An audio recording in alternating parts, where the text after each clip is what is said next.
Can you describe what it was like for you fighting Bud, what he was doing that was giving you the kind of problems that you couldn't really do enough to get what would have been, I guess, a close decision? We already know. We knew Crawford is a great fighter, and I did what I supposed to do, right? I tried for every way, and I trained really hard, and he deserved all the credit. No, I try my best tonight, and I just cannot figure out the style. Me siento muy orgulloso de lo que se logró. A great night for boxing, a great night for the sport, for everyone. And as a Mexican, everything that I have accomplished for my people, for the country, very proud, and a great night for boxing. Was it something specific, the movement or his speed or power, or what? Was there something you could put your finger on that gave you the most trouble? Everything. Okay. He have everything. And just one more, Canelo, it has been, I can't even know the number of years it's been since you've been without a world title. Has it sunk in yet that for the first time in all that time, you're not a world champion? No, I feel a champion, no matter what. You know, I win no matter what, and I still feel a champion. So it is what it is. You need to take the loss and accept everything. But I'm gonna continue. To do it. This was a fight that we haven't seen from you before. We've never seen you have the sustained and prolonged frustration during the fight. Was there a point in time where you figured that this just wasn't going to be my night? And if you did, when did that happen? No, I never thought that. I always try. All the rounds I try, but you need to accept it, right? Sometimes you cannot go, and I try all the rounds. I never think about that because imagine. So I cannot think in that way, but I try my best tonight. For this event, and I appreciate you guys. Thank you. Okay?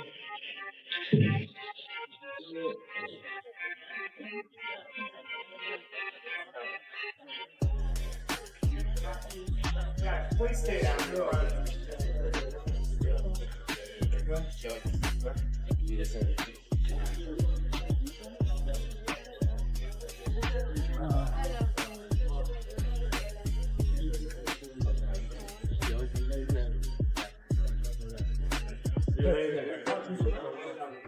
You became a 5-division world champion. You became the 3rd 4-division lineal champion with Mayweather and Pacquiao. You became a 3-time undisputed champion, the first ever in the 2, 3, or 4 belt era. And you became the 2nd undisputed champion in 3 weight classes when there was only 1 champion back in 1938 with Henry Armstrong. That's a lot of stuff. You hear that? You hear that? Which do you think means all the most? And all of it. It all goes hand in hand. Can you describe what it all means to you to have? You just made like a whole resume of stuff tonight. It means a lot to me because, you know, anybody can be a nobody. Like I said, you know, and that's all they say I've been fighting is nobodies. So what can they say now? Somebody tell me, what can you say now? And say congratulations. That's it. What can you say? Any words? Terence? I bet you did. Well, the first 3 rounds, you know, I felt like I was in control. You know, I think he was trying to figure me out. Did you feel that you were frustrating him? He tried to lift you up. He headbutted you. Were you sensing that you were frustrating him? Of course. You know, he was a little frustrated in there, but that's part of the game. Terence, when did you know that you were going to beat him? Over here on your left. When he signed the contract. He seemed to focus mostly on body punches, and you were hitting him in the head a lot. Was it your reach that gave you the advantage? It was everything. You know, he wasn't hitting the body or anything. He was hitting my elbow because I was blocking it. But, you know, I think I was the better man tonight. What was that moment where you were pushed aside by the ring, and they suspended they called a timeout for a second, and then started the fight again in the middle. I think it was the seventh inning. Well, I got headbutted. I got cut. I gotta go get stitches. You didn't see it? No. Oh, yeah. He headbutted me. So I gotta go get stitches after this. Terence Crawford can box. I look at Terence Crawford as a puncher boxer. I look at Canelo Alvarez as a puncher boxer, not the other way around. If they move, it's either to rest or get in position to do what they really want to do. Start a fight and land a punch that's going to change the course of the night.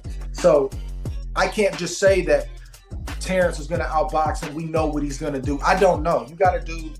Both of these fighters are extremely stubborn, and you cannot be great for any extended period of time and not have that stubbornness about you. Even though Canelo Alvarez has some blemishes on his record, there's a perfectly good reason for each one, the draws and the losses. So he's been outclassed by Mayweather, but he's never been beat up and shut out and stopped. So his confidence and stubbornness is at an all-time high.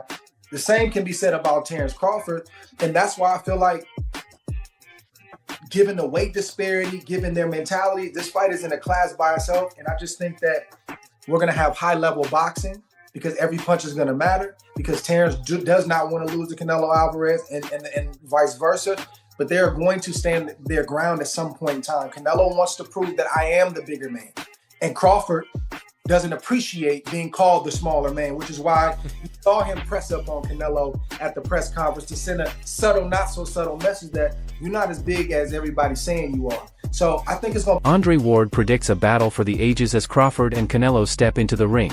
Both fighters are stubborn, relentless, and every punch has the potential to change the course of the night. Even Canelo's former opponent, Alfonso Gomez, shares his perspective, pointing out why the fight could swing in unexpected ways. He said, "Canelo, he's a winner. He's been winning consistently, and he's the bigger guy with the bigger punch." Gomez emphasizes the physical advantage Canelo brings, making each exchange unpredictable. Crawford's skill, speed, and strategy will be tested like never before. This fight isn't just about talent, it's about willpower, strength, and seizing the moment. Fans can expect a clash where size meets strategy, and a single punch could shift the balance entirely. Gomez goes further, suggesting that more than skill is at play, hinting at an almost spiritual layer influencing how the fighters perform in the ring. To my predictions of why I've been predicting these victories, because it is going beyond us. This is energetic, this is cosmic, this is divine. And in this case, with Canelo and Crawford, I believe from what I've seen, Crawford is more in tune with his divinity. He is more, just closer to what we can call somebody that is more in tune with God and his family and nature, etc. I'm sure he consumes meat. I'm sure he swears. I'm sure he's not woke, but just more leaning towards, because Canelo, for years, he's just been commercialized. Not only his name, he has believed this. So in his mind, in his essence, Canelo, in everything, he's commercialized himself. He's a product, basically. And good for him. In a way, he is doing what he wanted to do. I predict he believes Crawford may have a unique connection to his inner strength, giving him an unexpected edge. Canelo's experience and polished style make him a formidable opponent, but Gomez suggests that raw energy and instinct could tip the scales. Fans are left wondering if natural intuition can match calculated technique. This fight might become more than a physical battle, it could test spirit and instinct. Every movement, every punch could carry hidden significance. Gomez continues to paint a picture of a matchup that could defy expectations, predicting moments where Crawford might completely catch Canelo off guard. I predict that Crawford is going to stunt him, drop him, something like that nobody has ever done. That's what I predict. That in itself could make Crawford get a split decision or a majority decision, but I see Canelo winning on a split decision, majority decision, because it's going to be a close fight, and Crawford is going to stunt him or do something like that. That's what. Even if Canelo wins on points, Gomez suggests Crawford could surprise him in ways no one has seen before. This unpredictability adds tension to every round. Fans can expect an electrifying clash where a single bold move could shift the fight. Close decisions loom, and every exchange might carry a game-changing moment. The suspense grows knowing nothing is guaranteed in this battle. Gomez also reflects on Crawford's evolution, highlighting how mastery and attention to detail elevate a great boxer to a true master. I think he has fine-tuned his style. Obviously, he's faster on his movements, and not a faster. What happens is that when you become a master, you can punch somebody in 1 inch and drop him, compared to somebody that has to do that. So fine-tuning into a master doesn't mean that you actually punch harder or nothing. It's just that everything's just he doesn't have to do this to block. He can just do this and he blocks a punch, right? He's just in another level. I believe that. From when I fought him, he was more wide, more open, more chaotic. He wasn't so fine-tuned. But also, I believe that his mind, everybody's energy is beautiful. The energy that they shoot him is the best. His own mind, everything that he sees around him that he has created is so powerful that brings him that energy. All the people that surround the arena. It's powerful. It's a lot of... Crawford's movements are now precise, almost effortless, making him a threat in any situation. He can block, counter, and land punches with minimal effort while remaining composed. The energy in the arena and the crowd around him only amplify his power. Gomez suggests that Crawford's mastery has made him a complete force, capable of reading and controlling the fight. Fans should expect fluidity, intelligence, and sudden bursts of devastating action. Gomez also breaks down the power matchup between Crawford and Canelo, analyzing how their punching styles compare. Adam Smith shares his view on Crawford's potential, noting both the challenges and opportunities he faces, hinting that this could be a defining moment for the unbeaten fighter. It's a huge jump, but I think he's got the speed, the IQ, and the skills to give Canelo a really tough night. I mean, obviously the weight difference and the strength of Canelo, and Canelo is a superstar, and I just wonder if it's the right time for Crawford. He's never had that coming out fight. Yes, he beat Errol Spence. Yes, he beat Porter. Yes, he's looked fantastic at times. 4-division champion or whatever he is, and he's unbeaten, but this is on Netflix. This is a huge audience, and I just got a feeling this is Terence Crawford. Despite moving up in weight, Crawford's speed, intelligence, and skills make him a serious threat to Canelo. Smith suggests this fight could be Crawford's breakout performance on a global stage. The massive audience and high stakes add pressure, but also an opportunity to cement his legacy. Fans can expect Crawford to rise to the occasion and challenge Canelo like never before. Every punch could feel like a statement in what might be his defining moment. Smith contrasts Crawford's readiness with Canelo's extensive, highlighting the intensity and focus required to compete at this level. Favoured from many because he's been there, done it, but he's had nearly 70 fights, and I just wonder, looking at the Skull fight, that I just think it might be Crawford's time. I think it's going to be very, very tough, and I think that he's got to keep switched on every second of every minute. But I think Terence Crawford's the sort of guy that can do that, and it's Crawford for me. Even with Canelo's record and veteran status, Smith believes Crawford has the focus and adaptability to meet the challenge. Every second in the ring will demand complete concentration, leaving no room for mistakes. This fight could test Crawford's ability to stay under relentless pressure. Fans can expect a tactical battle where strategy and reaction speed matter as much as power. Smith predicts a thrilling, edge-of-your-seat contest where Crawford could seize a historic moment. Teddy Atlas also weighed in, recalling early discussions when many doubted Crawford would face Canelo, yet he stood firm in his belief from the start. And when it was only vaguely proposed, where a lot of people poo-pooed it. No, Crawford's too small, forget about it, doesn't make sense. When it was going through those times, I didn't hesitate. I said Crawford. I'm not sure. Atlas never wavered, even when others doubted the matchup. His confidence in Crawford's skill set reflects the trust he has in the underdog's ability. This perspective carries weight, as Atlas has witnessed countless champions rise and fall. Fans will be watching to see if his instincts prove correct once the first bell rings. The stage is set for Crawford to validate the early faith placed in him. Atlas also spoke about the magnitude of the fight, highlighting the massive promotion figures behind the scenes, emphasizing just how grand the stage has become. Both guys have gotten older. I don't know. I hope it's not. And I'll put the disclaimer out there first. I'm not poo-poo. I'm not raining on anyone's parade. I think it's a very interesting fight, and I hope it's a great fight. And they're making it so big. They're really bringing everything out for this fight. You know, Dana White, his first involvement in boxing, in a promotion of a fight like this. I know he's involved with Walsh, the Irish kid, but I mean, his first really foray with boxing in this kind of way and level with Turkey Al-Sheikh, and they're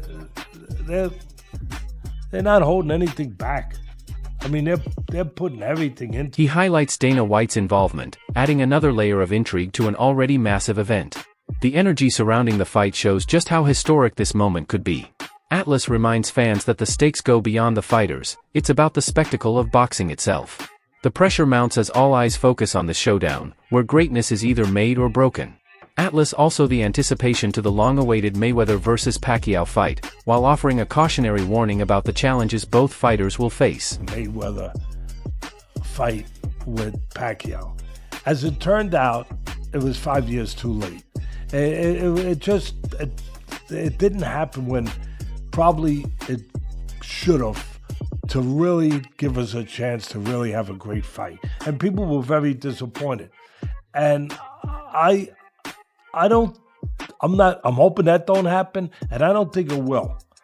But there's a chance that people might say at the end of the day, if they're not as satisfied, whether it's the Canelo side or the Crawford side, that, hey, this should have maybe happened a little earlier. Put that aside for now. That's me, because I always gonna tell you everything I feel, whether you like it or not. But I'm gonna allow my experience to scour the canvas and look at everything, all aspects, and put it out there. I don't care if I'm working a fight now. It's not going to stop me from saying what I believe. At the end of the day, I think it's going to be it is an interesting fight. I think it could be a hell of a fight, but he worries the fight might come too late in both men's careers. Just as Mayweather vs. Pacquiao disappointed some fans, Atlas stresses that timing is crucial in creating legendary matchups. Still, he believes this fight has the potential to deliver. Fans are reminded not to take the moment for granted, as like this are rare. The risk of falling short only raises the stakes further. Atlas also analyzed the technical side, examining how both fighters have evolved over time, paying close attention to their strengths and weaknesses. Handicap this fight. I look at it where has each guy changed? What's their strengths, what their weaknesses? Canelo is not as busy as he used to be. Now, in some ways, it served him like a fine wine getting better. You know, he picks his spots, he counter punches, you know, he carries good power, he's accurate, you know, he doesn't waste anything. That's a nice thing.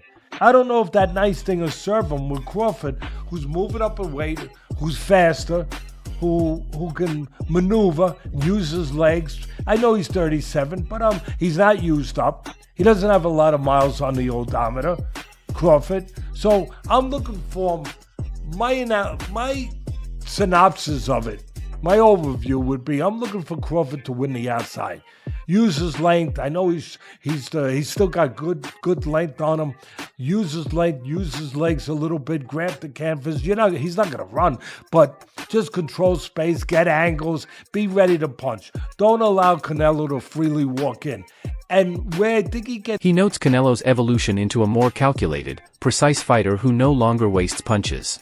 At the same time, he highlights Crawford's freshness despite his age and his clash of precision versus mobility. Fans can feel the palpable tension as both men seek to impose their styles. Every adjustment could become a turning point in the fight. Atlas also revisited a key point, Canelo's footwork and output, raising concerns about whether those factors could cost him against Crawford. But it wasn't because his hands were too slow, his feet were too slow. He couldn't close the gaps fast enough. And I think he's going to have a problem in that same area. If I'm right, if Crawford maximizes the things that favor him. Speed, legs, IQ, length, using the jab to control that length. I can see where Canelo could have trouble getting close enough. I also see that, again, he's not busy like he used to be. Yeah, he's accurate. Yeah, he'll go to the body. He'll look to throw that left hook to the liver. That's one of his famous punches. That's a punch that makes sense against a smaller man, that can take the legs away from a smaller man. But I don't know if he'll get in position to do it. Crawford's going to try not to let him get in position to do it and win the battle on the outside. And again, not have to deal with a lot of activity offensively from Canelo, because he's not that active offensively like he was some years ago. So that's going to help Crawford. Yeah, everyone says, oh, he's the big, Canelo's the bigger guy. He's the more powerful guy. Okay, fine. But if he's not throwing the bigger, more powerful punches in large quantities, then he's not as dangerous as you think he is. Because he's got to throw them. He's got to land them. But he's got to throw them to have a chance to land them, to be dangerous, to be the bigger guy. And if he's throwing a lot less than he used to, he's not as dangerous as you make it in your head, because he's the bigger guy. That's how. He explains that Canelo's slower feet could leave him chasing shadows if Crawford uses his legs and jab effectively, while Canelo possesses matter. Without that activity, Canelo's size advantage may not be as decisive as many think. Fans can picture Crawford dancing around while Canelo tries to close the gap, heightening the suspense. Fight week has arrived, and all the predictions, doubts, confidence, and warnings lead to this moment. Terence Crawford and Canelo Alvarez are about to step into the ring for about bigger than belts or records. It's about pride, legacy, and proving who truly stands at the top. Canelo brings size, power, and elite experience. Crawford brings speed, IQ, and the hunger to shock the world. One mistake, one punch, could change everything. The real question remains, will Crawford's skill and determination overcome the mountain of size and strength in front of him, or will Canelo reaffirm why he's been the face of boxing for the past decade? And if Crawford pulls it off, do we start considering him one of the all-time greats? Share your thoughts in the comments, and don't forget to subscribe for more videos like this. Fight week is here, and history is about to be written.